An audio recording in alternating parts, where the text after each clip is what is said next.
భోగాపురం ఎయిర్పోర్టును సాధ్యమైనంత త్వరగా పూర్తి చేస్తామని ముఖ్యమంత్రి చంద్రబాబు అన్నారు. గత 5 ఏళ్లలో భోగాపురం ఎయిర్పోర్టు పరిధిలో ఎలాంటి పనులు జరగలేదన్నారు. ఉత్తరాంధ్ర పర్యటనలో భాగంగా భోగాపురం ఎయిర్పోర్టు నిర్మాణ పనులను పరిశీలించారు. ప్రతినిధులు కాంట్రాక్టర్లతో సమావేశమయ్యారు. నిర్మాణ పనులను అడిగి తెలుసుకున్నారు.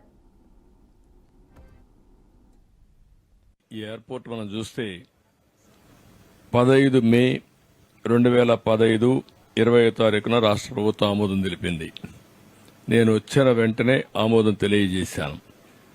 అక్టోబర్ 7, 2016 కేంద్రంలో కూడా సెంట్రల్ మినిస్ట్రీ కూడా దీనికి యాక్సెప్ట్ చేశారు.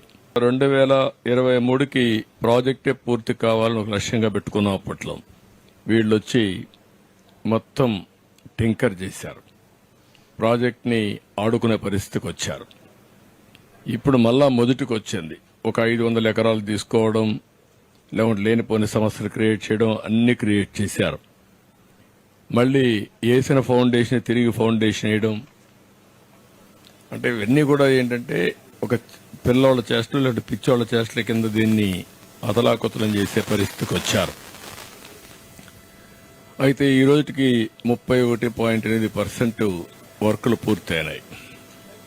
దీనికి నేను క్లియర్గా ఇన్స్పెక్ట్ చేసిన తర్వాత ఫార్చునేట్లీ ఉత్తరాంధ్ర బిడ్డ సెంట్రల్ సివిల్ ఏవియేషన్ మినిస్టర్గా ఉన్నారు. ఇప్పుడు ఈ ప్రాజెక్టు కట్టే వాళ్ళు కూడా ఉత్తరాంధ్ర వాళ్లే, డెవలపర్ కూడా.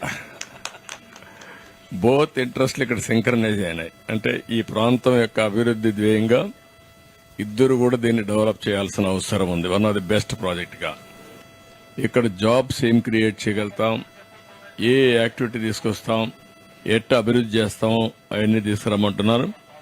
ఈ ఎయిర్పోర్ట్ కానీ పూర్తయితే రాయగఢ్, కోరాపుట్, మల్కన్గిరి, ఈస్ట్ గోదావరి, శ్రీకాకుళం, విజయనగరం, విశాఖపట్నం, అనకాపల్లి కూడా మొత్తం ఈ ప్రాంతాలన్నీ కూడా చేసే పరిస్థితి వస్తుంది.